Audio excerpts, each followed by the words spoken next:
Welcome to Veteran State of Mind. I'm your host, Geraint Jones, and we have for you today, I was going to say a banging episode, which, considering Grant talks about getting blown up a lot, was not supposed to be a pun, but he's one of those guys, great guy, really kind of good, dry sense of humour. One of those people that's just seems to be very understated guy. He's been through so much stuff, and just, very understated about it all.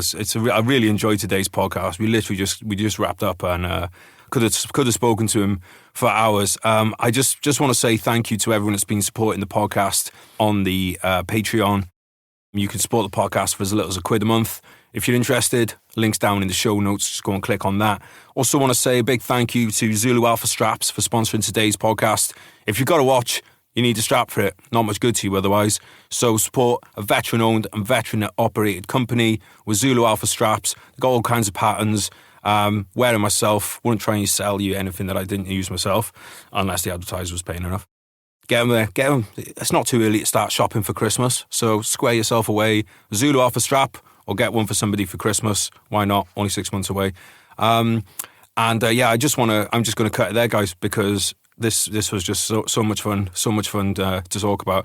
And I say fun in the sense of, you know what it's like if you're a veteran out there, the worst times are the best times, and the best times are the worst times. And I'm sure any of you listening that have been out on tour or anything will know what I'm talking about there. So without further ado, please give a very warm welcome to Mr. Grant Bayliss. Grant, welcome to the podcast, mate. Good to have you on. Thank you very much, mate. Really nice to meet you and see you. Thanks for coming on last minute as well, mate. You broke the Golden Army rule of never volunteer, so thank you for that. Mate, it's all good. It's all good. For those who aren't familiar with you, mate, can you give us like a 10,000-foot view of your military career? It's all kind of like paling into a distant memory, but I can't quite piece together anymore. It's all just like, did you go Harrogate? No, mate, I was TA, wasn't I? I went through the...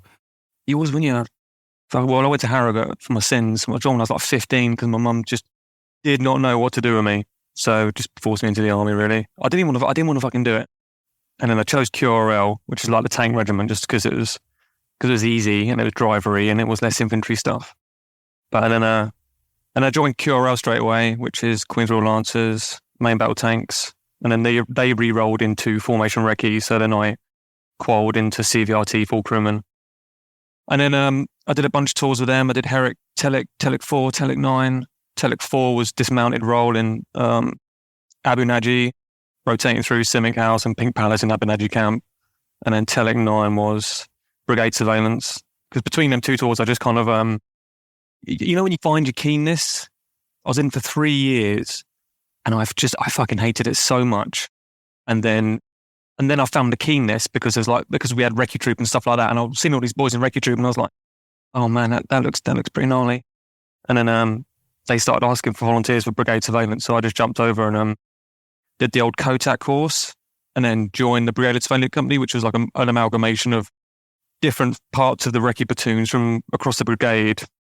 And they made a company which just did all the brigade surveillance in theatre for that tour. Did that, and then I went to Herrick 7, got about 4 months into that, I got blown up, broke my hand, and then came back, got better, did 473, Special OP battery selection, and then rolled out to Herrick 9, and then just kind of bits and pieces in between, like courses and, SFBC and all that kind of stuff, really, mate. But, it was nothing, 473 was probably the main feature for me, really. That was the most interesting part of it. I mean, I think it's quite an intense, arduous course, which I found fucking horrendous. But, I had to just get out of tank. That point where you find your keenness, I just wanted to get away from tanks. I just wanted to get into like long-range reconnaissance and stuff like that. So yeah, top down. You seem to have one of those knacks of landing on punchy tours. I don't know, man. Some people seem to have like Telek 4, Telek 9, the Herricks that you were on. Do you know what I mean? Like some people, through no fault of their own, like you might have done some people might have had a quiet Telek 3 and a quiet Telek like 7 or something. And then, there's other people, other units that just seem to just land in all these spots, like little bullet magnets, really. Oh my God, yeah. I remember joining the Anglians in Herrick on Herrick 9. And I'm like, what Herrick's you on? I was on Herrick 7. I went, oh, you just missed it. I was like, fucking hell. I mean, them England was just, that was probably, the Herrick 6 was probably the biggest, like kind of the hairiest tour from what I can remember. Anyone who came up from Herrick 6 was just like a completely different person. It was just an absolute nightmare of a tour. And then kind of, you got a bit of that on the beginning of Herrick 7, and then it was all winter. But because I was BRF, I didn't really, it wasn't as hairy as kind of like in the PBs and in Sangin and, Babagé and down south and stuff. So it was all right. But before we start getting into some of your tours, what's your kind of opinion now? Like you're saying that you didn't really want to join the army as a 15-year-old. What's your opinion on the army recruiting at that age? And like, how do you kind of look back on it now? Obviously, do you think, is it a morally acceptable thing that we do in this country to recruit at that age? Well, you're not forced. It's not a mobilisation. You volunteer for it still. But, I was just sat at home building fucking levels for Doom 2 on my PC. That's all I was doing. And working in the post office. What else was I going to do? I had no fucking plan. I had no fucking flag planted out into the future of ideas of what I wanted to do like I do now. So I just thought, I just let it take me, and I just got sucked into the slipstream of it, and then, you kind of find your footing. But I think it's necessary, it's, if you've got like nothing else to do, it's worth a shot. I mean, you haven't got to do the whole time. You haven't got to do 22 years, but it's necessary for discipline. It's necessary for conditioning your body. It's necessary for making friends and for socializing and stuff like that. Not that I couldn't drink like that anymore. The answer is yes. I think it's a good idea. But I don't think we've got like a kind of a really strong like recruitment drive in the UK. It's all kind of, do you want to come into the army? It's not like there's not much of a recruiting kind of campaign going on. At least I don't see anyway. Unless you're lesbian, gay, bi. You got to get in. We need you in. Get in. Yeah. All right, mate. So let's go to Caliphate 4 then. How old were you and how long had you been in the army for before you went out this? This is 2004, is it? Summer 2004? 2004, yeah. I was 19. 19, mate. I just literally just got my first missus. I don't think I lost my virginity till I was fucking 18. Like, I just got my first missus and then rolled out to Caliphate 4. I had no idea what a tour entailed. I took nothing of like creature comforts with me apart from a laptop. And then it really didn't bother me. It was just more of an adventure, really. But after like 4 months, I absolutely fucking hated it. I hated it so much. Oh God, yeah, it was soul destroying. What sharing up one portaloo with 14 men? It's just like you could just go in there and like the heat of summer, just a colossal pile of human shit like the size of the Triceratops shit in Jurassic Park. And you go in there, mate, and there's like pictures of blokes' missuses in the toilet. They dropped it down there, and they're just blasted in cum and shit. And you're just like, oh my, what is going on? 19. And then just fish them out. Mate, I honestly, like, it got to there was a little bit of that blue juice in there. Oh my God. And I went in there once and I had a shit and I was watching, when you look through your legs and you're just watching the impact and whatnot, watching the splash. And the shit went in and it landed and the blue stuff came back up and it went in my mouth, mate. Oh my God. Mate, and then I kicked that fucking door open, mate, and I got under the alcohol gel dispenser, mate, and I just filled my mouth up with alcohol gel.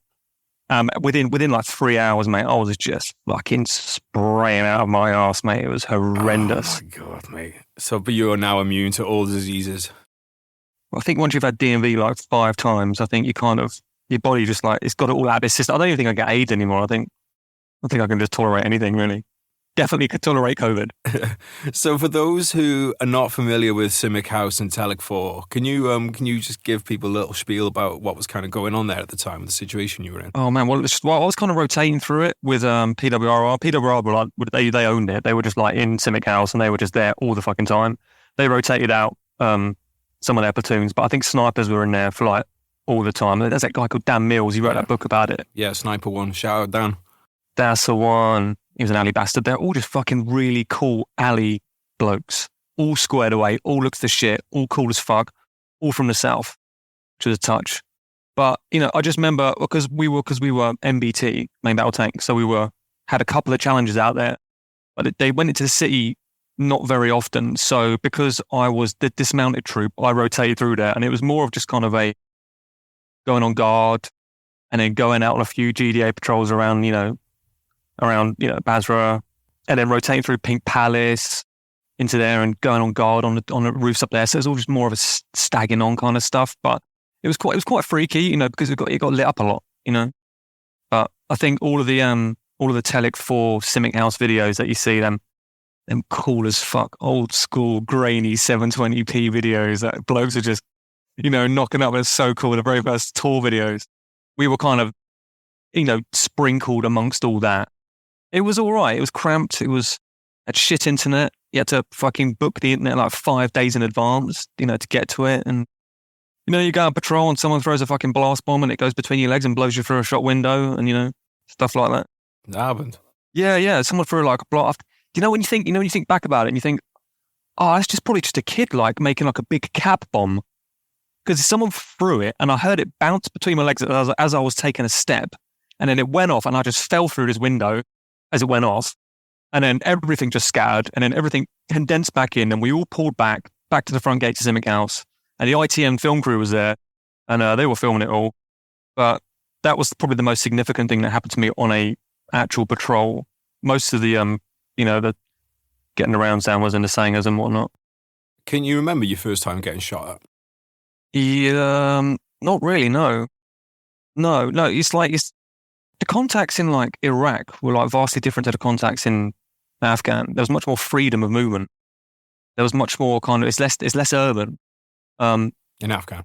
Yeah. And I remember a couple of sniper rounds coming over and, the crack. But I don't know, it didn't really faze me too much. I did a lot of clay pigeon shooting when I was younger, so I was used to gunshots and whatnot. I was trapping from the age of like fucking 11 what, to like like gangster 15. rappers or that kind of trapping? They're the clays off them traps, but I don't know. No, I can't. Right, I can't remember the person we're being shot at, and 2, it didn't bother me too much until we got to Afghan, and then it was absolutely fucking horrific. I think there's something about being in a Sangha as well, isn't it? There's almost that warm sense of security. Yeah, just sit down. Yeah, but like even when you've got your head and shoulders exposed, because you just feel like way less exposed, and your back's covered, which is a big thing. Yeah. And you can climb down a ladder and go get a cup of coffee, when your time's up. But but I don't know, fucking no. Although some of them sangers were so ropey, like 1 sandbag fucking deep and 2 sandbags high, and you're just like, what the fuck? And but nothing really came close to me apart from that blast bomb. So I got off quite lightly. All the really hairy stuff was happening, as you know, in Herrick. I mean, what was yours like how noisy was fucking your Telex? So the first one, Telic 9, for me, not noisy because I was just in Sangers and stuff at the Cobb, a lot of it. I mean, I did get shot at and stuff. Well, I say me personally, patrols did. When I did ATO and Wiz Force Protection for a bit, so obviously you're going out to IED, so there's stuff going on with those. But generally, like 9 was quiet for me, but then obviously it wasn't quiet for a lot of other people. What, you was on 9? Yeah, I was on 9, mate, and 10, yeah. Was you really? Oh, you fucking back to back to it? Oh, of course you did, yeah. I was on 9 as well. You probably crossed paths. Did you go to the Palace? No, well, yeah, and also we took out your lot. We took out sometimes we take out to drop on to jobs on the ground. So I was thinking about this. I was thinking, wonder if you ever been in the back of my snatch. Yeah, because we used to get a lot of nice standing OPs and stuff like that, and then we used to get taken out by our RF regiment and like some other people. But I don't fucking remember cap badges and whatnot like that. That was us, mate. We used to take people. Was it out. really? Yeah, because I'd be pissed off. I'd be like, "Can we stay out?" Because I'm like, "Can we not just stay out?" But yeah, so it's and then Telic 10 as well, mate. To be honest, like I've said it before on the podcast, my job on Telic 10 was sit in the back of the Warrior. Warrior stops, run out, kick a box, doesn't blow up, get back in the Warrior. Cashback. So that absolute was kind cashback. Yeah. I was listening to your audio bit the other day. I heard, didn't you hit a fucking monster ID in one of your Warriors? Yeah, I was in Afghan. That was. Was it really fucking hell? Yeah, I was lucky. I never got hit by any IDs in Iraq. I mean, the company did. The company got hit by a lot of them, but I never got hit by one personally. So. Do you feel safer in Warriors or not? Would you rather be in or out? Not in Afghan. I felt safe in them in Iraq. They were great for Iraq. They were brilliant. They saved a lot of lives in Iraq. But in Afghan, they were just death traps. Do you remember that EFP that went through the belly of a Warrior and just fucking liquidate everyone in the back. Yeah, I do. And there was also one that went through Charlie. That's it. Yeah, do you remember that? They breached it. Fucking hell. Went through Charlie. It took out the driver's legs. I can't remember if I was on 9 or 10, but it was around that period. I think it was 9. It must have been 9 because I remember that happening when I was there. Right. Okay. Yeah. I remember hearing about it. EFPs were nasty. I don't think they weren't really around on Telek 4, were they, EFPs? Oh no. That's an innovation that they made like years later. No, I don't even think there was many IDs on Telek 4. I don't remember hearing about them. There's a lot of IDF. Right. A lot of fucking wanky bullshit IDF that just pissed you off and didn't really have any effect. But I think over the years they kind of zeroed in. They learned from the Iranians. Well, yeah, 9 and 10, the pallets got smashed, didn't it? Especially Telek 10 by mortars. Oh my God, they were getting like 105 rockets through fucking people's, fucking Coromex and stuff like that. Well, I had one go through mine, didn't I? You had one for your bed, didn't you? Yeah. I've got it in the house, mate. I've got half the rocket in the house. I saw it on your on that podcast you did with with Jacka. Shout out Jacka. Yeah. That's so fucking alley. I got to shout out my old boss Ian Fairburn for that because I think while I was on R&R, he went and asked the ATO if they could do a free, because they come and collect all of it, don't they? Yeah. And so people listening don't know what that is. Basically, the guys who do the bomb disposal, after if there's a rocket hit or something, they just come and make sure that everything's made safe.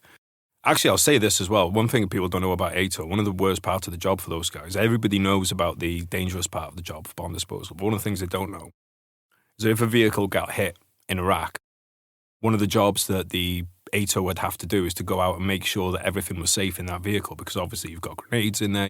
You've got all kinds of ammunition in there. And we know part of the ATO's job sometimes was getting into vehicles and just crawling over bits of people to make sure that vehicle was safe. So that's it's a side of bomb disposal or ATO work that a lot of people don't know about. And I think is, those guys, obviously, like, they're rock stars and they should be. They just get the best jobs, don't they? Yeah, like nothing like crawling over pieces of people to check. But yeah, I mean, that's one of the jobs that they have to do. So, I shout out those guys, man. But yeah, mate. So like, let's Telek 4 then, mate. Was there a part when you were out there, did you ever wish that you were in the Challengers, or were you quite happy with the dismounted role? Was it enjoyable? No, I never really kind of enjoyed tanks. I mean, I'm a bit of a, like, I know why I wear an engine. I can fix stuff. I've got motorbikes and stuff like that, and I enjoy fixing and stuff. I thought I'd be into it, but I just fucking wasn't. The more I got trained up on Challenger, the more I wanted to be dismounted. It's not because it was a death trap or because, I didn't want the protection. It's just, I enjoyed the kind of more infantry aspect of the army. So I did everything I can to get out of that. And that was one of the reasons for going into the brigade surveillance, was to get out of, mounted operations and then get on feet, and start pushing out into more recce type and surveillance type roles, which turned out to be like exactly what I wanted to do. So talk us through what those are then, mate. What are those kind of jobs that you're doing? Well, on BSC, on Brigade Surveillance, it was just kind of building target packs for SF, really. I mean, so we were kind of sliding cameras up UGL barrels and then going out in war. You'd bring a warrior up to our compound, we'd rig it out with cameras, and then we'd go out on on any kind of GDA patrol, and then we'd drive around and we'd make sure we passed this certain building. And then when we'd get to it, we'd say to the driver, just slow down a bit, mate. And then, we'd get all the footage we need, the doors, the hinges, which way they opened, where the windows were, how thick the walls were, entry points into the street, where the back doors were, and what was nearby, infiltration routes, exfil routes, stuff like that. You just build a big, nice photographic picture that you can take back to camp. You can put into a target pack, and then you can hand over to SF, because they want to do a strike on a particular person. This person's in that house. They want to know everything about the house. And so we give them every piece of photograph, evidence of that house that can help them, gain entry quicker. So it was stuff like that. And then there's a lot of nice standing OPs going out at night, trying to find, hunting down IDF teams and stuff like that, walking through that fucking landfill, mate. Oh, that mate. Was just, what, mate? I must have some form of cancer coming. I think mate, that place. Tell people about that place, mate. Just fucking smouldering wasteland, like something fetched from fucking Mad Max. Just like batteries and nappies and fruit and just human shit, probably bodies, metal, oil, just all rotten in one giant, miles upon miles of cesspits. I don't think there's any kind of actual waste disposal system out there, is there? It's like in Baghdad, they don't actually have anything powering the power plant. They just burn rubbish to create electricity. It's absolutely obscene. If you think we got we got to worry about carbon emissions over here, and it's like, yeah, try not to think about that place too much, mate, because like you said, you're like, fucking hell, what did I breathe in going through that? I mean, because we used it a lot because it was never really ID'd, that route. So we would go through it all the time. Even the ID layers were like, fuck this, I'm not going there. I know, yeah, they launched from the other side of it, and then, but we'd wander through that stuff for fucking hours and upon hours. There's a guy called Mitch who just we had to cross this dirty kind of small river thing, and he fell in it and just sank and just drank a load of it and then got back out. Mate, honestly, you could just by going in there and just breathing for an extended period of time would give you dysentery. I remember going in there, spending 3 hours on a nice standing OP, and then just coming back and just feeling like shit for 2 days. It's just awful fucking stuff. But yeah. You remember them bogeys you used to get in Iraq where you just it was like you'd pull out this bogey and it'd be like the entire length of your nasal passage. Yeah, I miss it. Like bringing out a tampon. Yeah, it was. The freaking absolutely rats. It was mental, mate. The amount of dust and shit like that. Oh my God. I remember someone saying that there's being in Baghdad for 1 day is the equivalent to smoking 20 fags. Something fucking howling like that. But it's just the nature of it, or just the fact that he had to burn all of his rubbish. Even we had to burn our rubbish. Even Schreiber had to burn all his rubbish, and the Cobb had to burn his rubbish, and fucking the whole city surrounding had to burn the rubbish. There's just this miasma of just rotten burning. That just must be what the end of the world. It's like a scene from The Road. It'd be a great place to go and film. Fucking right. Well, other than the fact that you all get cancer at the end of the end. Just exploit the poverty of it all. Well, that's what I try and do in my books, mate. Right, so the other thing I was going to say about Iraq then is Telic 4, you were there 2004. Then you went out Telic 9, that was at 2006. So, when you did this surveillance course and everything, did you go back? There's stages in your soldiering. Had you got a bit of swag about you by then? Did you feel a lot more confident in the job? Oh, yeah. Yeah, no, totally. No, I just you just feel allier.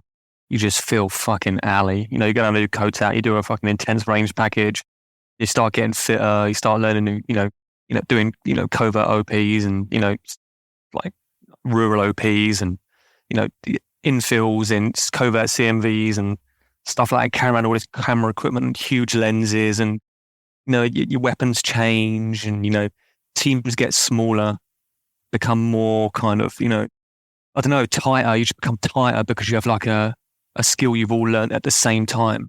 And it was interesting to learn, you worked with all the recce boys as well, because I came from a tank background, then I started getting put in with all these guys from recce and snipers, and I just boys are so fucking alley, they're taping up their own 96s. Just it was just glorious to see. It was just glorious to work with, because I was with the Royal Green Jackets for a little while, and they're just they're just a breed of gruffy alliness. You know what I mean? Yeah. They've got this they just don't give a fuck, and it's their hierarchy doesn't give a fuck about it. It's they almost encourage it, and I was like, how do they get fucking away with it? I forgot what the fucking question was now, mate. Yeah, me too, mate. That's all right. But yeah, the rifles definitely lean into it, and I think it's awesome, mate. I was definitely looking at them with a lot of jealousy at the time. Yeah, them and my two, and Reg, they were just so fun to look at, so cool. They're just I liked that. But no, it was just learning from different regiments, different platoons. Meeting a lot of South Africans as well in RGJ, which was cool. I never really met many South Africans in the QRL, but then I met some of them, and they had this there's something distinct about them, something cool but hard. Yeah, nails. Oh yeah, just nails, bastards, mate. I dug it, and I wanted to be like that, and it was. You just grow. But, it was fascinating. It was a fascinating thing to do after learning all about tanks. I think there's something just nails about going to serve in another country's military. Because you're basically saying, I'm not here for patriotic reasons, I just want to scrap. Do you know what I mean? Yeah, do you know what I mean? Yeah. But that's all it was. That's all it is, to me now. It's just nothing heroic about it, for me. But I know there are heroes out there, but to me, it's just a well of an experience that can now be drawn upon for for writing and stuff like that. I thought that's the best use for it. That's, but anyway, that's a tangent. And what did you think about Iraq when you were there? Did you ever think about why are we here? Should we be here? Are we doing a good job? Did I? Fuck, mate. Didn't think about anything like that. No, didn't cross my mind. It was just another place to go. I don't know how many people were thinking about politics and the politics of it all and the nature of us all being there and what it all meant and why we were doing it and the reasons for being there. It just, no one really contested it. It was just kind of going to work.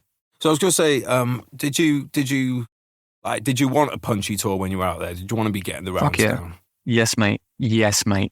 I wanted it so bad. I wanted to fucking scrap so bad, mate. Because when I was in BSC, as you know, on Tele 9, like that's when the first kind of footage started coming through from Herrick 4, and you see the Marines and the BPT out in fucking sanging, just getting rounds down. They're just spraying rounds everywhere, and I'm there putting fucking tape over the top on magazines so I don't lose a round. Right. Do you know what I mean? And it's just like, what the fuck am I doing here? Just back me onto Herrick 7, please. So how did you feel about that then? Because, you know yourself, mate, you were there. And I mean, a lot of people don't know this, but actually 9 and 10 were more deadly, more British casualties than Afghan at the time. But if you asked anybody, they'd say Afghanistan was, because they saw the footage, they saw all the rounds going down. So they're like, oh, well, that's where the fighting was. What was that like? I mean, you've kind of alluded to the frustration and stuff there, but... It was the IEDs, wasn't it? It was mainly IEDs. And I thought, oh, okay, there's two separate wars going on here. There's got this whole proper conventional war going on in Afghanistan where they're just literally using conventional tactics. And then we've got this fucking hybrid war where we have fixed ourselves in one location. And that's the problem with all this stuff. If you fix yourself into one location, then they just stand back and like, oh, okay, well, you can stay there. Okay, we'll just build a fucking minefield around you. And it just turned into that. It turned into of hopscotch, trying to get around IEDs, and stuff like that. So, but there was kind of like, you had this IED war going on in Iraq, and then you had like this conventional war going on in Afghanistan. But then because I was surveillance, I wasn't like in and amongst all of the kind of like you was, like having to tiptoe like around all that stuff, like every fucking day, driving over it, because we were kind of like smaller teams, and we wandered out into like areas where no one really went. So we didn't have that kind of threat of like, routine route use. What's that bridge called? Is it called Green 1? Green 19. That's the one. Green 19. Well, no, Green 19, sorry, I wasn't a bridge. It was an intersection. That's the one. Green 19, though, was massively IED'd all the time. Right. I remember that big time. Yeah, you probably did quite a lot on there, didn't you? Yeah. Well, man, it's like when the blokes used to go and do strikes, and I used to go up in the Sea Kings with the sniper pod cameras, and I used to sit in the fucking helicopter for like 6 hours and just scour the route for activity and report down to the ground commanders and stuff like that. And so I was just looking through TI for like long periods of time, like watching over that route, and you could just see the ID teams coming out and just planting shit, and you ping it and you call it. But I just remember seeing all that, the heat signature of the tanks going along, just thinking, fucking hell, mate, if them guys hit something, it's going to be a nightmare. And that was you.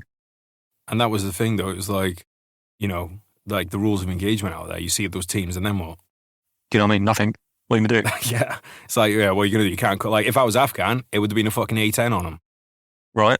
But like us, it's like, all right, cool, we know there's an ID there. Now go drive past it. Mate, I mean, I know we cause a lot of destruction over there, but it's like people don't give us any credit for like the constraint that we used, like, collateral damage estimates, when dropping ordnance and, card 40 on, just all these kind of procedures in place that would like, just not let the average 18-year-old who drinks 15 cans of Monster a day with a GPMG just start spraying buildings with fucking 600 belts. It's just like, there was a real sense of constraint amongst that. And that's like, I think that's like a thing that people don't really give us much credit for. Like there was a real element of constraint. When we used things, it had to be precise, had to be clear, it had to be a clear target, stuff like that. But again, I wasn't there in the invasion. I don't know what they were fucking doing then. If they were just, Yeah, I mean, look at what the Yanks did in Fallujah. Like, we could have done that in Basra. We could have gone house to house, dropping fucking close air support and just going house to house. And I mean, there's an argument. Maybe that's what we should have done. but there wouldn't be much of a city left at the end of it. Well, that's true. But then you'd be living with this kind of, look what you did, kind of like what the Americans have to live with now. They have to live with that kind of, well, you just do like fucking 10-round fire effects on like just a town. It's like not from my experience, we didn't do stuff like that. So there was an element of constraint that we don't have to, I don't feel we have to kind of carry this moral kind of burden around with us. Oh, we destroyed that place. I think we were much more considerate. You know, it looks bad, it looks dangerous. There's a lot of explosion stuff, but there was an element of constraint with the British. But don't be wrong, I did fancy a bit of like how the Yanks are doing it because it looks so fucking good. Yeah, they got them Ali tour videos, mate. Like, you know, it's like you might cry yourself to sleep, but then you can just, you know, watch those Ali tour videos and be like, oh, yeah, no, worth it. Yeah, you just roll over and you're like, actually, I can't be asked. Noble listeners, you've listened to me speak for a long time about how much I love combat fuel, but at the end of the day, I'm talking out my ass when I talk about. I can tell you how much I love it, and I can tell you that it's delicious, but I can't tell you the science because I'm not Dr. Fauci. So today we have got Alex joining us, CEO of Combat Fuel. Alex, how you doing, mate? I'm very, very good, thank you, buddy. Thanks for having us on again. You're welcome, brother. So tell me about Zinc Magnesium Ultra. So it is an incredible product. You've got things like a ZMA, which most people have heard of, which is a patented form of zinc and magnesium and vitamin B6. What we've done is amplified that. The levels we use are insane. The formulas that we use as well is better than any ZMA that you could find. The key bit that we use is we don't just use a plain zinc and a plain magnesium. We also go into the detail of what the elemental value is and the form that you get it in. There's a lot of science that goes into it, and I don't want to bore you too much for it. But if you take 3 capsules a night, half an hour before bed, I guarantee you will have the best night's sleep you've ever had. Especially guys that suffer with their mental health, be it PTSD or anything else. It will give you such a good deep REM, and it doesn't stop nightmares, but it does give you that good deep quality sleep. Absolutely fantastic product. Do you also wake up with a massive? Because when I've taken your ZMA Absolutely. before, yes, mate. you do. Yes, you do. So there you go. Get a good night's sleep and surprise your partner in the morning with a good time. Mate, thanks for that. All right, let's get back to the podcast. Right, mate, let's talk about Afghan then, mate. Like, so you've already kind of alluded to the differences between them then. Like, so did you go straight from, because I always forget the numbers, the years on Herrick, sorry. So did you go straight from Telic 9 to pretty much Afghan then? In terms of like back to it, but there was like, I can't remember how long it was between. So at the end of Telic 9, 473 battery, we're saying, right, we're short for blokes to go to Herrick 7 and we need volunteers to come over and, you know, fill spots on Herrick 7. And I was like, oh fuck, yes, please. So, and I didn't have a missus at the time. So I was just like, yeah, let's just free range it. So they went, they said, yeah, all right, you can come over. But you got, in one condition, you got to do the course after. And I was like, yeah, that sounds good. Yeah, fancy a change. So yeah, they invited me over to do Herrick 7, provided I did 473 selection straight after. So I don't know how long it was between. I mean, they can't literally fly you from one theatre to the other. So I think I went home for like I went home for about a month and a half because I got done for drink driving. Oh, that's a fucking, mate, all the money I saved on the Telic 9, mate, I bought a Ford Cougar V6 with, mate. With third-party fire and theft insurance, went out, had a few beers. I had 2 beers, wrapped it around a lamppost, and then fucking some guard commander came down in a Land Rover with my car just smoldered on the side of the road. He was like, "Where are you from?" I was like, "I'm from Barn Barrett Skipslift, mate." He's like, "Yeah, get in the back." I was like, "If the police come, don't tell them I'm here." And he was like, "Yeah, sound." So we drove up to the front gates just as the police were coming out, and they were like, "You picked anyone up on the side of the road?" "Yeah, he's in the back." Mate, and I picked up a whole ham. I had all this change in my pocket, and I just remembered someone telling me, if you suck a coin, it takes the alcohol content out of your breath. So I put all of my change in my pocket, mate, in my mouth, and just sucked all these coins thinking, I can get away with it, I can deal with this. And they took me to the station, mate, and they were so sound. They're like, right, you've blown, you're over. You know, we know you smashed your car, we know you've been drinking. You've got to just drink loads of tea, and then you should be all right. I drank the tea, sat down, shot shit with them. Hour later, did the test, still blew it. And they're like, you failed, mate. I'm like, so that took me out of the driving seat for a Herrick 7. So I was just, I was a gunner. It's strange, you know, bit of a tangent, but it's so strange because I got like, I didn't drive on that tour. I gunned because I lost my license. Right. So you were supposed to be driving, what was it, Wimix or Jackals? Or? I was meant to be driving the Battery Commanders, BSM's Pinsgauer, but I ended up rotating across all the fucking trucks, like all the Pinsgauers, or, some of the troops when people went on, or just I backfill their turret. In terms of like back to back, like them tours were quite close together with a bit of drink driving in between, is the answer to your question. You're like, right, now, there's no one around here to kill me. Let me try and do it myself. Like, fucking Literally. God, this is boring. I'm going to go fucking stick myself in a lamppost. So, mate, when you got out to Afghan, then, like, what was your kind of what was the kind of ops that you were getting up to? It was BRF, so just kind of roaming around doing recce by fire and probing and recceing for future ops and setting conditions, stuff like that. But it was kind of going into like we'd go in and we'd take over a compound and we'd set this compound up and we'd stay there for a little while and we'd kind of dominate the area. Then we'd all get back on the wagons and we'd all move somewhere else once a new relief platoon came in and took that compound over. But a lot of it was rolling around in the desert, skirting around, things like Musakala and stuff like that. It's mostly mounted, living in the deserts kind of stuff.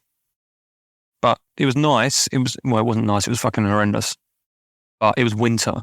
I know blokes get the summer tour blokes, they get all the fighting and stuff like that, and you get a fair bit of that in the winter as well, but there's nothing like that fucking cold, mate, in Wimix. When you're driving through the night in fucking February in a Wimmick, and it's cold to crack stone to take your fucking life, mate. Blokes' hands are swollen up like boxing gloves, and you just can't there's not enough sleeping bags. People were like having to get fucking warm kit sent out because we just didn't have enough fucking warm kit. Do you remember them snug pack softies with the hoods? Oh my God. Remember someone throwing them out and I was like, oh my God, that is the best bit of kit I've ever fucking seen in my life. Again, I haven't really answered your question, mate, but it was varied in ops, really. It was varied. You go into somewhere, you'd occupy this place for a little while, you do GDAs, go out, do a bit of scrapping, come back, get on the trucks, go somewhere else, get retasked, go somewhere else. We'd go out, we'd be away from Bastion for like a month and a half at a time. You come back and you'd have to, it was unrecognisable. People just look like a group of fucking people that just walked out of a, concentration camp in DPM.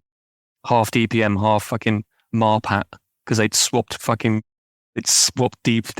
gear with the Americans, because all their gear was like worn out and stuff like that. But yeah, I mean, look, that tour for me was more kind of hitting IEDs, getting hit by suicide bombers and stuff like that. What was the suicide bomber? It was fucking nightmare. Do you remember Goresh? Yeah, well, I mean, I never went there, but...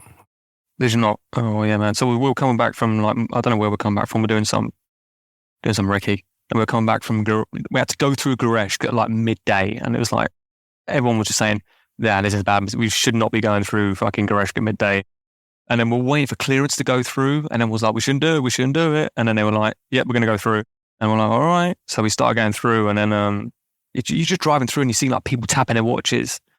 And like kids mimicking RPGs and stuff like that. Oh, for fuck's sake, here it goes. And then we just drive, we're spaced out, driving through, bombing through at like 60 mile an hour as best we could. And then there was like this white car on the left, in the other lane. His engine was screaming like he was like driving at like 40 in second gear. And then he just snatched left and just turned straight for the vehicle in front of me. And then the driver was good and he kind of swerved out of the way and this white car just made a beeline straight for my truck. And he's getting closer and closer and all I could think was like, this guy's trying to do a fucking insurance job.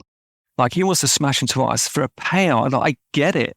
I fucking get it. And then you got closer and the light changed and you could see the glint through the window. You could see his face and it's just this mask of white terror. His mouth was wide open and his hands were on the steering wheel, both of them. And he just like came straight towards us and was like, right, shoot him, fucking shoot him. So we just brassed him up and then he just, window screen just whited out, and then he came closer and he just rolled into us. Just as we tried to stop, he met our bumper and he just fucking blew up. And it ripped all the back seats out of the car, filled with HME, and it just turned into a fucking fireball. And we were in the center of it and I was on top cover, driver and commander on the front. And I just remember like there's this flash frame of just the engine block just going past my fucking head. And then It just like, I can't, but it's weird because you're in the epicenter of it, you just got flash burns. You didn't get burnt. It's a strange place to be, like in the middle, the direct center of a fireball from a suicide bomber. And it blew me to the back of the wagon. I fell on everyone. And I got up and I had like this fucking like jelly that looked like someone had got a cup of coffee like and just slung it across my arm and across my mouth. And it was his brains. It must have been his brains, mate, because it was all up my arm, all across my chin, all in my mouth. And I swallowed a lump of it, mate. And I honestly thought, mate, that I had AIDS for like 3 months and it was fucking terrifying. I thought I had fucking AIDS, mate. I thought, because all that's going through my mind was like, oh shit, he did that because he's got some incurable illness. Like, that's why he's done it. I couldn't rationalize the kind of jihadi nature of it, the reason for doing it. I thought he had AIDS, so that's why he wanted to kill himself. That's kind of how I rationalize it. It's the dumbest fucking thing I've ever thought. Are you an overthinker, mate? Oh my God, because I don't super. think like you're some like that's the kind of overthinking thing of like most people are just like, oh, he just blew himself up. You're like, oh, why did he do that? He's got AIDS. That's fucking autism, mate. It's some form of autism. I think I've got that's undiagnosed. I think it's the writer's autism. It is, mate. You want to work out the character's motivations. Yeah. But mate, that's fucking absolutely mental. Like, was that kind of common at the time? Suicide bombers. I don't know. I can't remember. Like, I think there was a bunch of them.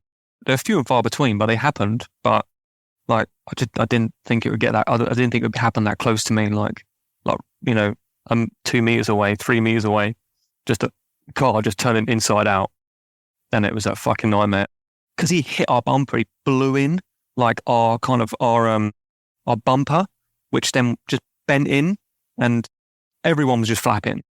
Like the people in the front, they got fucking splinters all across their face and their hands and stuff. They were pretty much good, and the medic in the back was in shit state. He was fine, but he was mentally in shit state. So I just jumped down. I was quite numb to it, really. I don't know what that's all about. I've not really kind of introspectively thought about that, but I jumped down and we had to get the fucking vehicle out there because it's just, this is all just going to line up for a massive ambush, So I was like, let's keep going forward. So the driver started to push forward. And then as we were driving forward, chunks of tire were just getting flicked out everywhere. And I was like, what the fuck is this? And I was just like, right, stop. And I was like studying the truck, and the bumper had bent in and was just spiked into the tire. And every time he was driving, it's just ripping chunks out of the tire. So I was like, right, just stop a minute, put the fucking handbrake on, And there was this Estonian EOD truck behind us. I was like, just come around here, give me a fucking tow truck, your tow strap. So I made them go in front, grabbed their tow strap, wrapped it around the bent bit of metal. I was like, put a handbrake on, EOD, just drive fucking forward. And they drove forward, snatched, and they bent the bumper back out, which freed the wheel. So undone that, and and the engine still worked. And then they towed us back, but our wheels were free. And that just fucked all our kit up and all our engine and all that shit. Good thinking that, mate. So you haven't got, when that came at you then, there's no windscreen or anything on that now? No, nothing, mate. So you literally got, mate, that's amazing that you all walked away from that. Oh, it's wild. It's a freak. It's like everyone who drove past us, they were just like, when you rubbernecking as you drive past, like a car accident, just thinking everyone must be fucking dead. And that's what people, blokes were just saying at the back, oh my God, we just thought 4 blokes had just been wiped out there. He was in the middle of it, looked like a fucking nuclear bomb. But it obviously wasn't. It just had suicide bomber. But it's weird, mate. It's weird. It's like, really thought about religion after that. Do you know what I mean? Right, you became religious or? Fucking no. I just thought, how can someone do that? Why would they do that? Why would someone do that? And then you just kind of went down that fucking rabbit hole of religion, of, the motivation it would take to do something like that. It's pretty fucking wild, mate. That people are prepared to do stuff like that. It's the power of, ideas, religious ideas and stuff. And that wasn't your only time getting blown up, was it? No, well, it was, we went up to Musakala. I'm fucking really worried about boring you and, your audience here, because I'm fucking, this is shit, mate. You've had like fucking SBS blokes on. This is what they want. I try and bring them inspirational stories. They tell me, Gez, I want more stories about people getting blown up. So Jen, fucking hell, fair enough. No, not really, mate. I'm just saying that. But I mean, it's fucking war, mate, isn't it? It's what happens. Yeah, man. Well, I'm very conscious of like fucking people just being on this show, and they've just done insanely alley stuff, like jumping out into the North Sea at night and attaching themselves to submarines being pulled into fucking deep waters. And I'm just like, fucking, what am I? Well, mate, you've done some pretty alley fucking stuff. I've got most of it, mate. That doesn't mean you haven't done it. So to cut a long story short, we went up to Muscala to do the shaping up for Task Force Fury to come in and take over Muscala. I joined the BRF again after being stuck down fucking south for ages. Went up there, and then we parked on this high ground for the night, and got out these little US Marine tents that we slept in. It was so fucking cold. And then we slept in this like plateau for the night, this rocky plateau. And then we woke up in the morning, like literally slept right next to the Wimmick, packed everything away, got in the Wimmick, turned it on, reversed 2 meters, and fucking everything just went black. Like, and I was just ejected out the fucking turret, landed in a handstand position, which was fucking the most alliest thing I've ever done in my life. And like completely without, consequence. I was just absolutely fine. And they were just like, fucking stop. We were in a fucking minefield. And then we basically cleared the route for another vehicle to come down to extract like the driver and the commander, Danny K, fucking commander, coolest motherfucker ever. He's another South African dude. I fucking love that guy. He really fucked his legs. His legs were caught between like, the footwell and the dash, and they got compressed because we hit the mine on the front left-hand wheel, compressed his fucking legs, massive compound fractures. We got him out, got him into the back of a Pinsgauer. I jumped into Pinsgauer along with 2 other casualties, and then we drove another fucking 25 meters, hit another fucking anti-tank mine, blew us all out the fucking turrets again. And I remember it fucking blew me out, and I landed in the crater. And I remember just curling up into a ball, and I thought, that Pinsgauer is in the fucking air, and it's going to land on me in 2 minutes. Say fucking prayers. And it didn't land. I just kind of opened my eyes, and it was just on its side on fire. And then Danny K was just like, he was hanging out the side, covered in all these, what they call them, Thompson boxes, full of rations. He was buried in all his ammo, because it was the BSM's truck with all the ammo in that. It was just on fire. Dragged him out of that. And then, because he was jacked on morphine, I had to get him away from there, and I stood him up. I helped him stand up. I was carrying him, not carrying him, but kind of helping him walk. God, his legs were broken, and he was walking on broken legs, and his legs were like bowing. And then, like we kind of got to like a safe distance, and the turn around there was what looked like a bin bag just sluttering like way out there, like maybe 50 meters away, and that was the driver. That was Daz Gardner. The mine went off underneath his seat, so he took it all, and then I think he died on the helicopter on the way back. But yeah, that was pretty wild. I think 2 landmines in 10 minutes, fucking will shake you up. What was that kind of moment like for you in terms of, like you said after the last one, you started thinking about religion and stuff? Was this the first time that you'd lost someone that you served with? There's a couple of blokes I know that have been killed, but that was like it was just quite shocking, because it was like a lot. There's a lot to get, like hit 2 landmines in 10 minutes, and just fucking, you get over the first one, you think, oh, I got around that, I saved that, I'm alive. And you hit another one, you're like, right, that's it, that is it, and whatever happens next, it's fucking over. And then I got into the MERT with all the casualties in that with Danny and Daz, and I watched them treating Daz like on the floor, trying to get tubes in him, I remember looking at his eyes, and they're trying to get some kind of life out of him. And I couldn't fucking stomach it, man. I turned away. I looked at the tailgate, and I had my fucking Bergen got just blown to pieces. And all I had left was my iPod, my fucking headphones. So I just put my fucking headphones in, looked at the tailgate, man, and I listened to Citizen Erased by Muse. And that was, I don't know, that was kind of a shock. Can you listen to that song now? Oh, yeah, it's one of my favourite songs, yeah. It's not attached in any way, shape or form to that, no. It's, no, you can't, I don't know, I kind of distance myself from it all. Just kind of, okay, well, that's the thing that happened. Let's take that thing, put it in a box, move it to this side. Okay, where are we going now? It's like, it's probably not good to compartmentalize things like that, but, it seems to be a way of dealing with things. But it's fucking sad, mate, when blokes get, blokes get fucking, killed. Fuck, I just can't imagine, like, being, like, a parent. Do you know what I mean? If you, like, had kids, would you let them go in the army? Well, I mean, it'd be their choice, but I wouldn't want them to now. Imagine now, like in Ukraine or something like that. That escalates. I think, like, if it was the Second World War or something, you'd kind of be a bit more, but I just don't see any war now that we've been involved in where I'm like, yeah, that's a war that we need to be fighting. Do you know what I mean? It's just there's just like a handful of people controlling it all. 2 or 3 men just controlling our fucking future. It's like, I never let them do that now. retrospectively thinking about it, I think it's a fucking stupid. Yeah, I mean, I definitely kind of try and talk them out of it and stuff, because I think there's other things that you can get that camaraderie with, like playing rugby and stuff like that. It's not going to get to that same level. There's I tell this to lads when I get messages off young lads who haven't been able to get into the army because they've got like a medical problem. They're like, oh, I get it. I totally get that. I feel, you and me are very fortunate that we didn't have medical conditions that meant that we couldn't serve. But, like, you can serve in different ways. It doesn't have to be carrying a rifle. And you can find brothers in different ways. And you can, there's other ways of going through, because the thing is that draws you together is that shared hardship, isn't it? And you can get that by going mountaineering together. You can get it by playing rugby together. You can go on the sesh together, go on a proper 3-day sesh.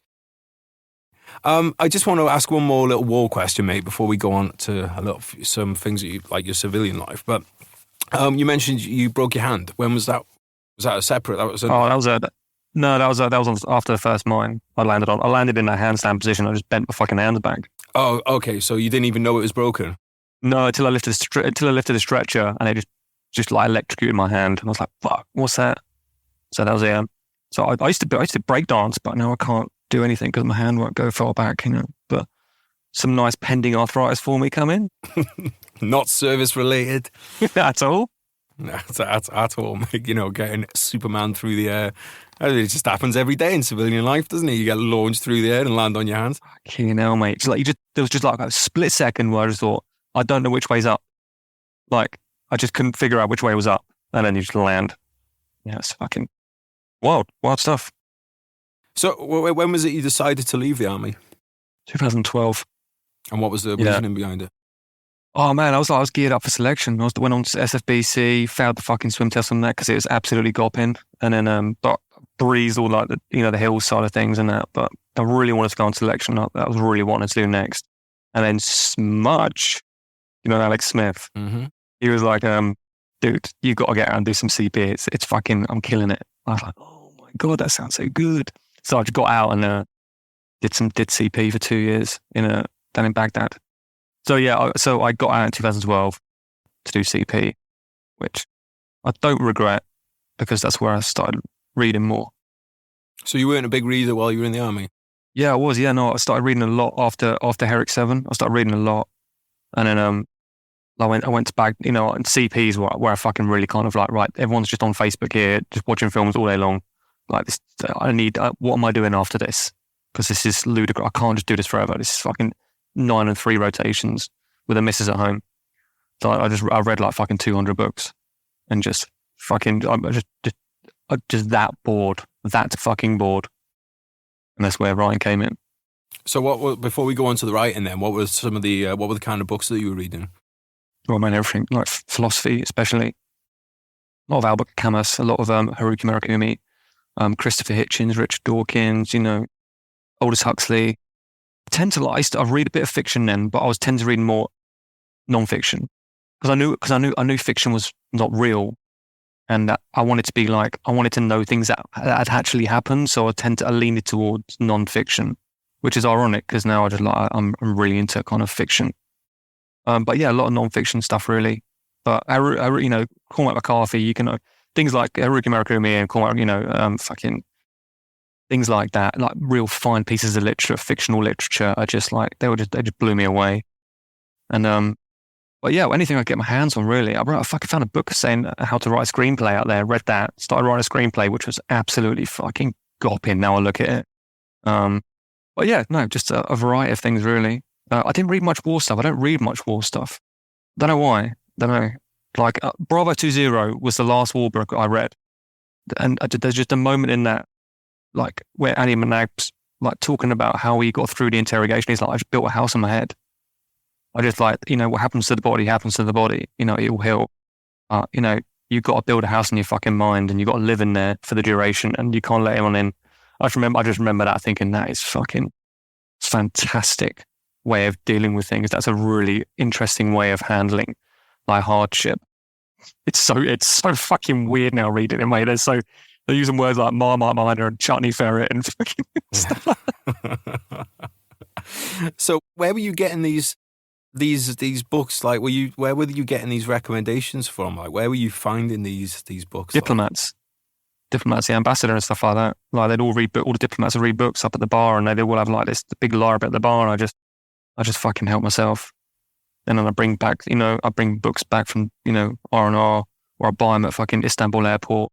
And I was also studying with the Open University. I was studying the arts, past and present, and a bit of philosophy as well, because I really wanted to get a degree in it. But it slowly dawned on me that having a degree in philosophy is absolutely fucking useless.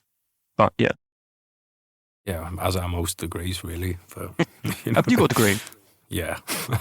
What's yours? Really handy on the gympy. History and politics. That's fucking alley. That makes sense now. That makes sense.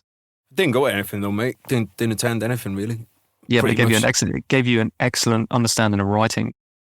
Well, it would have if I fucking did anything, mate. I don't think I handed in anything before the deadline. I'd write everything. I'd let the deadline go past, and then I'd start writing it. And so therefore, I never really got good at I got good at writing last minute, but I did make the most of my opportunity. Really, it's something that, with hindsight, I really regret. I mean, if anyone's listening right now and you're at university, if you put in 20 solid hours a week, you'll get a lot out of it.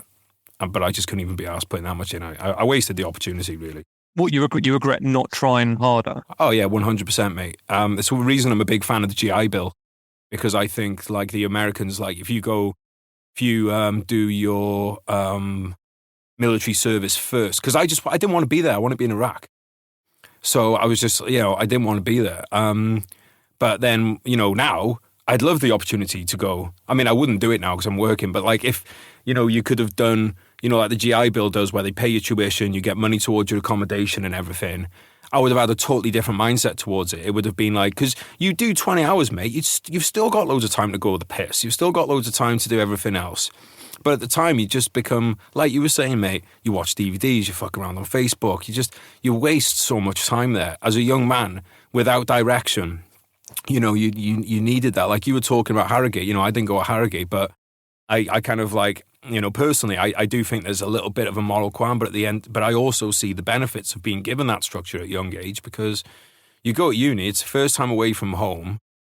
Most of the lads don't want to be there. I think most people are there because their parents want them to be there, and you just fuck around, especially if you can afford to coast. If you can blag, then you'll get through it, mate. So I regret it really. But yeah, anyway, enough about that. When did you start writing?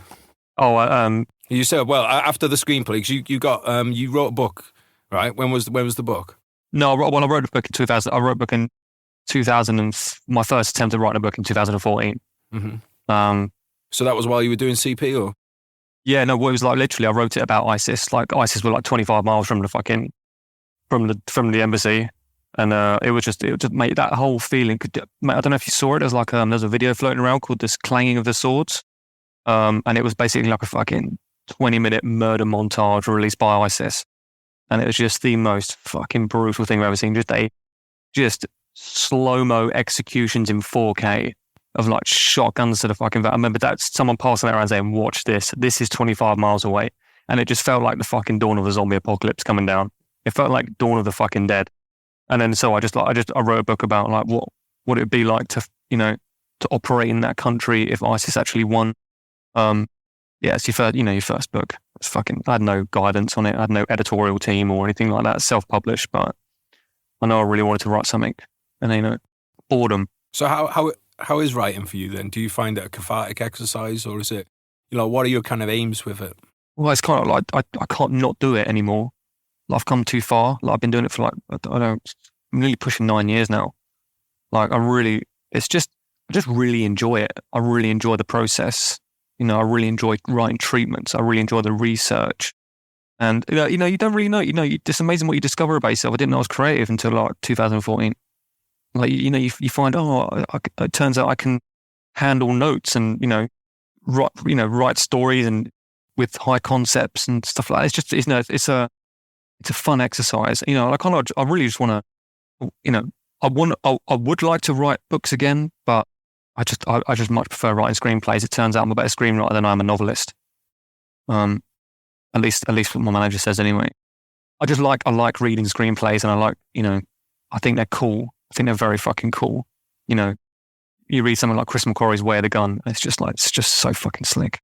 Just slick writing, and I only arrived at that after going through the process of writing some really, there's some books, I think 4 books, 2 of them published, one of them won a competition, and then one of them didn't even see the light of day. But that's all just an exercise. But I can't not do it. It's like an addiction. And what is with the screen side of things, you like to get involved with more than just the writing, right? Yeah, I like to do filmmaking as well. I worked in TV for a long time, like as a sports analysis. So I'm really proficient at cutting video very quickly, like building replays and being careful with my cuts and noticing frames out of place and putting together video very quickly. I learned how to do video editing very fast in TV. You watch rugby, didn't you? Yeah, that's fucking the dumbest fucking question I've asked this whole thing. Fucking hell, mate. Do you know in the halftime analysis when you see like the little circles around players and that? So I put them on. Right. So that, but I don't know anything about rugby. I don't know anything about football, but I can run the analysis side of things. How would you get into that? Someone offered me a job. A guy I was working with, his brother-in-law, ran a sports analysis company, which, used, there's only like 6 of us in the country doing it. And it was just it's called Piero. So he trained me up on this use of Piero, and then he trained me up on EVS, which is what they use in TV to cut all the feeds. So when you're watching TV, everything you're watching is being sent to your screen via an EVS, which is then controlled by a vision mixer. So an EVS is basically a video editing tool where you have like 6 or 7 feeds coming in the back, and you can just swap between them very quickly, chop bits of footage out, put them in playlists. It's like a really efficient way of cutting video without a mouse. So that was it's a tricky skill to learn, especially when you're just thrown into a fucking live gallery and you've got to fucking chop up the replays for the fucking halftime. It's just. Do you think the military, because obviously that sounds like there's a lot of pressure attached. Do you think the time in the military is what kind of gave you that ability to withstand, pressure and that kind of thing?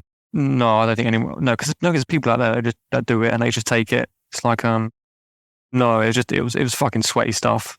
Really fucking sweaty stuff, mate. You got a director looking over you and he's like, mate, where's the where's the analysis? Where's the analysis? What are you fucking doing over there? And you're just sweating. It's live air, and you're like, do you get a buzz off it? It's good when it goes out and it looks clean. When you push out some clean content, you're like, fuck yeah, that analysis is good, and fucking millions of people watching it. It looks pretty cool. But no one knows you. But no, video editing, yes, I enjoy. Writing, I enjoy more. The two kind of merge a little bit, but the writing thing is what I want to pursue more. Well, I did have a director attached to my fucking script, one of my scripts, but he fucked us around so hard, mate. It was a nightmare. That was the whole thing. It's kind of me and Steve Pressfield were talking about this the other day. It's one of those you get that director attached and there's like a euphoric moment, then it all falls apart. You got to build it again. You got to build it again. Yeah. It's fucking right. It's that you just need that kind of fortitude and determination to keep going on it. Yeah, that's why you got. That's why you got to love it. That's why you got to enjoy the craft more than the actual product itself. Mate, 100%. If you you got to look at it from the point of view of, would I do this if there was no money attached to it? Mm-hmm. Yeah, exactly. Yeah. If you're in the trenches writing fucking for free, literally I am, and you're still doing it 9 years later. It's more about the craft than it is about fucking getting paid for it. Your writing is fantastic. Brothers in Arms it's just so well written. It's just so cool and raw, and it's just, I don't think that's what's just I'm going to suck your dick for a quick second, but the fact that you can write, and you could write before the military, is interesting.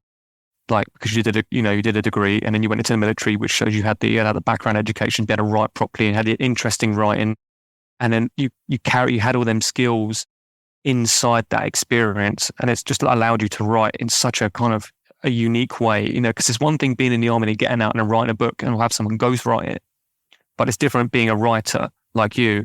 And then just fucking having all that experience and then writing about it, because you just write with a different kind of rawness, a different prose, and it's just. Yeah, I don't think I could write, mate. Honestly, like those essays and stuff. It's like, you know, you're trying to answer a question, and I was just like, you got to do, say, a 1,500-word essay, and I'd know what the answer is, and then I just use fluff. I would just be literally opening books at random, literally, because I started doing the same as you, mate. I started with screenplays, and then, like you had, it got to a couple of points where I was like, oh, here we go, and then the project fell apart. Oh, here we go, and then the project fell apart.